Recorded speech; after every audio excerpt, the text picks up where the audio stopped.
Well, first of all, if we can get 10,000 fans, we're up to $152,000 that have been pledged. That has been pledged to the Neighborhood Longhorn program. So I'm awfully proud of that. I think this morning Jeremy said we were at 94 and some change for tickets bought, and so I'm hoping we can get the additional 500 and change to have a great senior night for our seniors, and also to help us write a big check to the Neighborhood Longhorn program. So that's exciting, and really, again, just honored to be a part of it.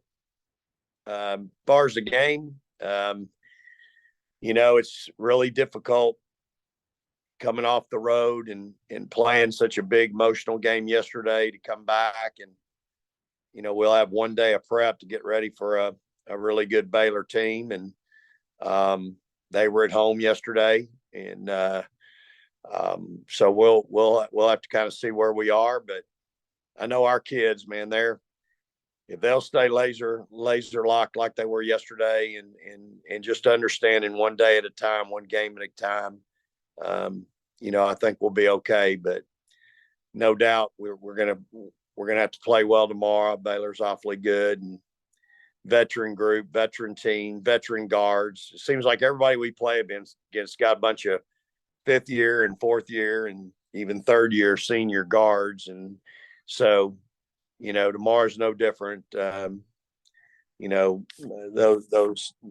group is so talented, and Bickle is such a hard to deal with inside. And Andrews obviously is playing extremely well. Their two freshmen are just monsters. They're just so good in Fauntleroy and Little Page, and of course Asbury's a fifth year. Owens is a senior, and so we're going to have to play well, no doubt about it. And, first game we had was a knockdown drag out. And, I thought we really showed some toughness and resilience. It was coming off of a loss on the road there where we didn't play exceptionally well. And we were certainly disappointed, and was really proud of them that Sunday for how they battled and how tough they were. Made some big shots down the stretch, but thought we did a really good job, there. So, again, I'm excited about where we are right now today, but lots of basketball left in front of us. So one day at a time, one game at a time. And I'm hopeful that our kids can stay focused. Always concerned about the emotion part of the game. And, yesterday, certainly there was a lot of emotion, and not only that, but just playing against a really good team, well-coached Oklahoma team.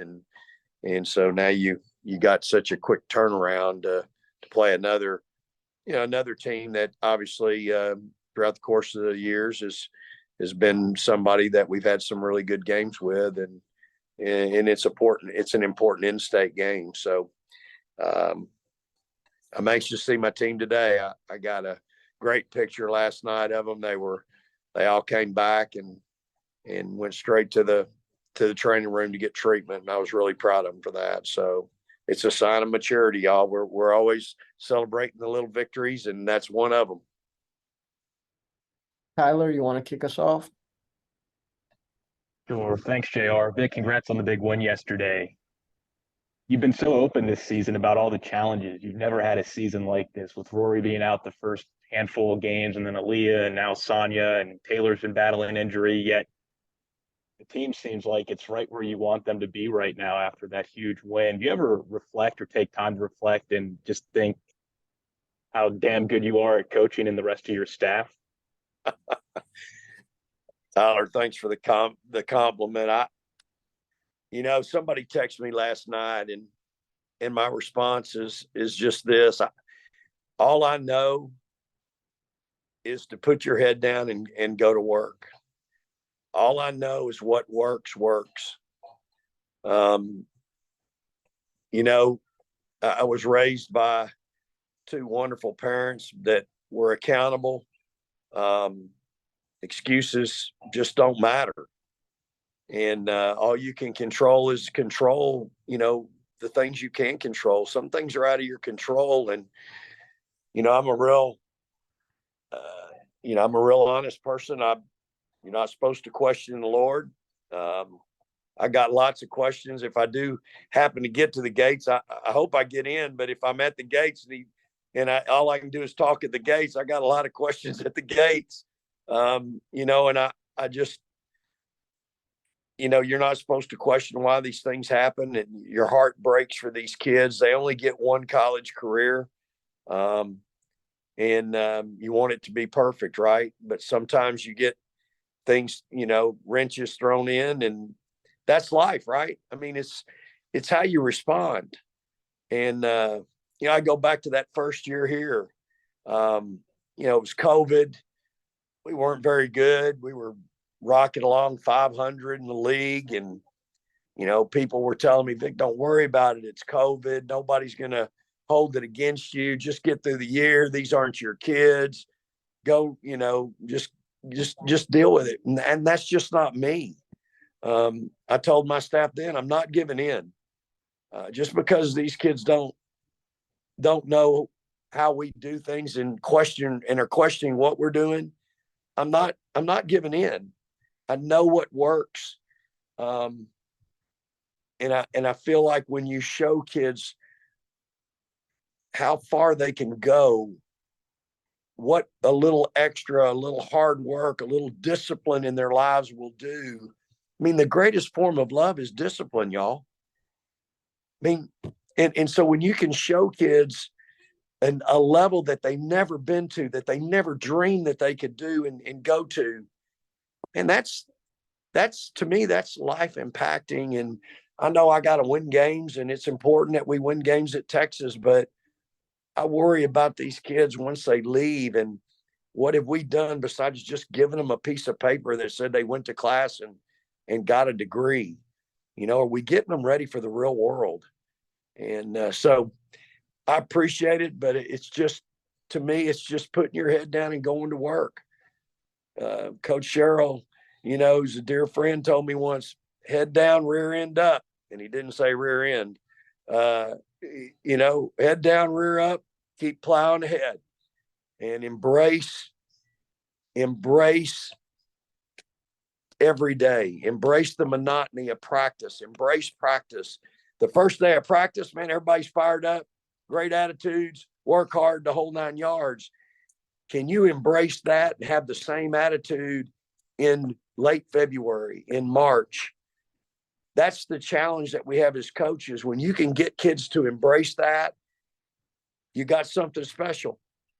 I got a note from somebody in email last night, a fan that said, when I saw Rory Harmon run half of the length of the floor, past 2 Oklahoma players, dive on the floor after that loose ball just to get a jump ball. She wasn't going to get it and be able to steal it, but just to get a jump.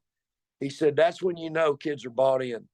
He said, that's when I knew we were going to beat their butt. And those are just little victories, right, that we look for as coaches with our team. And yesterday, again, I'm always guarding against getting too excited about things and where we are, because as soon as you let your guard down, it's usually when you get popped or you get disappointed. But yesterday, we were certainly bought in. Sorry for going so long on your question. Appreciate that, Vic. Any update on Sonia on that note? Yeah, no update. Danny? Vic, obviously your players know what's at stake tomorrow. They can do the math, but do you mention the conference championship at all as a rallying cry, or how do you approach that? Yeah, I think you're right. They know what it is. I don't need to bring it up. Again, to me, we've got 2 games left in the regular season, and we've got work to do. We have a lot on the line, Danny. I mean, you're talking about conference championships, you're talking about seedings. I mean, we have a lot at stake, and I think they know all that. And again, we're going to have a great crowd. It's going to be a great atmosphere, but you got to keep them in the moment. And, all that other stuff will create an excitement in them that I don't really need to add fuel to. So as I told them last night, enjoy that moment, enjoy that night, but humble yourselves or you'll get humbled. I can't control social media, all the people patting them on the back and whatever else they're sending them, text messages, phone call. I can't control that. And that's what makes my job hard. It's what makes the job of every coach in America hard. All I can do is you better humble yourself. You better come back tomorrow humble and hungry. If you're walking around tomorrow, which is today, with your chest out, beating your chest and saying how good you are and we're this, we're that, it ain't going to be much fun on Monday night. So we've got a lot of work to do today. I got to be careful with what I can do, but no, I don't think I need to mention all that, Danny. And then, I mean, we've talked a little about Aaliyah and Sonia. I'm kind of wondering, from a coach's perspective, this year, how did you handle them, especially Aaliyah and Gisela and Jordana, and just kind of keeping them engaged, keeping them with the team? Obviously, Aaliyah's a bright personality, doing all of her stuff on the sideline. Seems like she's pretty engaged. But how did you keep your players that are injured and can't play engaged? Well, they have their daily routines with our training staff and our strength staff, and they're part of the team. And I want them to be, I want them to be on the road and see what these other places are like, because when they go on the road next year and have to play there, it's not a foreign, place. They've been in there before. Gisela's actually gotten a few shots up, so you hate it that they're injured, but they're certainly still part of the team. So, that's always kind of been the way I've handled it. And, during practice, they usually have their rehab that they're doing. And so that's kind of how it looks for us and with them. Nick? Yeah, Vic, just wanted to ask about Deanna. Those first 2 years she was here, she obviously showed flashes, but she stepped into a bigger role for y'all, and obviously has been doing a lot with the injuries too. But I'm curious, what's kind of clicked into place for her this year, and just how important has she been for y'all? Well, man, she's been real important for us. She's obviously grown. She's matured. She just is a different kid.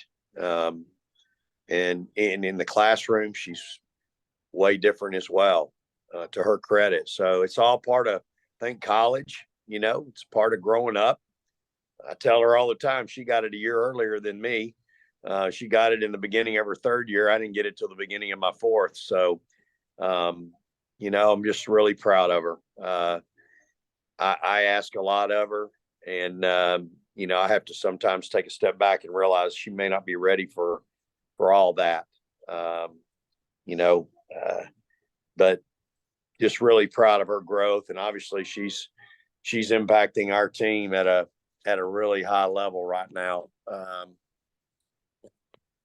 Sorry, I was looking for the stat sheet. She's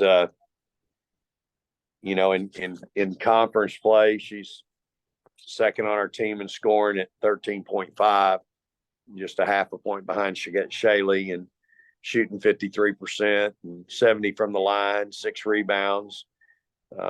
She's really, really engaged in playing almost 29 minutes a game. So last night, I think she went for 33 minutes. So defensively, she's really impacting the game. She alters shots, blocks shots. Some of her blocks are really vicious. and she gets penalized because they look vicious. They're not fouls, but they look bad. And so kind of had to coach her on, hey, can you just block that a little less aggressive? Just trying to, keep her in a game. But sometimes it's just an instinctive thing, and she has to come from, no man's land to get there. And so she's understanding both ends of the floor.